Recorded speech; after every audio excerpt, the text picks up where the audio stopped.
Direktur Jenderal Penyelenggaraan Haji dan Umroh Kementerian Agama Hilman Latif menekankan pentingnya keselarasan kebijakan lintas negara dalam penyelenggaraan haji. Hal ini disampaikannya dalam paparan pada Rapat Kerja Nasional Rakernas Evaluasi Penyelenggaraan Ibadah Haji tahun 1446 Hijriah atau 2025 Masehi yang digelar di Tangerang Selasa 29 Juli 2025. Isu penting yang ingin saya soroti adalah Interstate Regulation, bahwa penyelenggaraan haji tidak cukup hanya mengacu pada regulasi nasional, tetapi juga harus selaras dengan kebijakan yang berlaku di Arab Saudi. Menurutnya, perubahan kebijakan haji dan umroh yang dilakukan pemerintah Arab Saudi pasca pandemi COVID-19 sangat signifikan dan berdampak langsung pada tata kelola haji negara-negara pengirim jemaah, termasuk Indonesia. Transformasi ini terutama terlihat dari sistem layanan yang kini lebih melibatkan sektor swasta dalam kerangka kebijakan pemerintah. Bahkan Hilman menjelaskan sejak 2022, Arab Saudi mulai mengimplementasikan sistem layanan berbasis muasasah.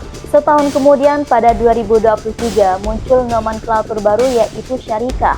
Ya, meski saat itu karakteristiknya masih menyerupai muasasah, aturan baru tentang syarikah mulai diterapkan pada 2024, di mana satu perusahaan ini hanya diperkenankan melayani maksimal 100.000 jemaah.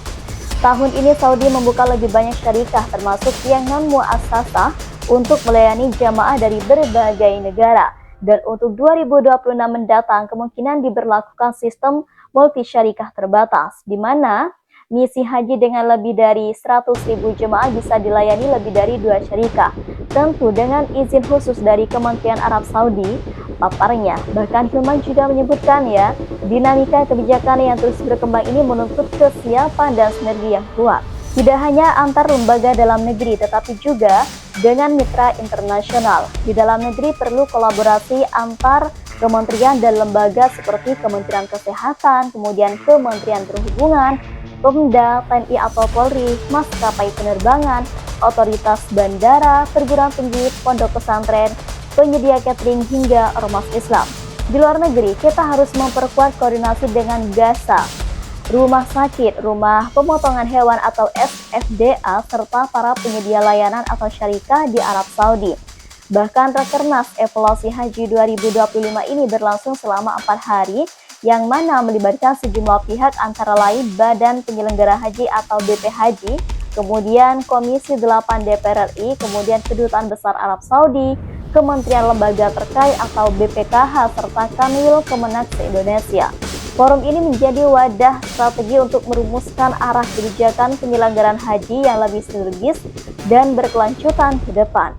Selain itu, dalam laporannya Hilman menyampaikan bahwa kloter terakhir jemaah haji Indonesia telah tiba di tanah air pada 11 Juli 2025. Sebanyak 203.149 jemaah diberangkatkan ke Arab Saudi dalam 225 kloter mulai 14 embarkasi. Mereka terbagi dalam 2 gelombang keberangkatan melalui Bandara Madinah dan Bandara Jeddah.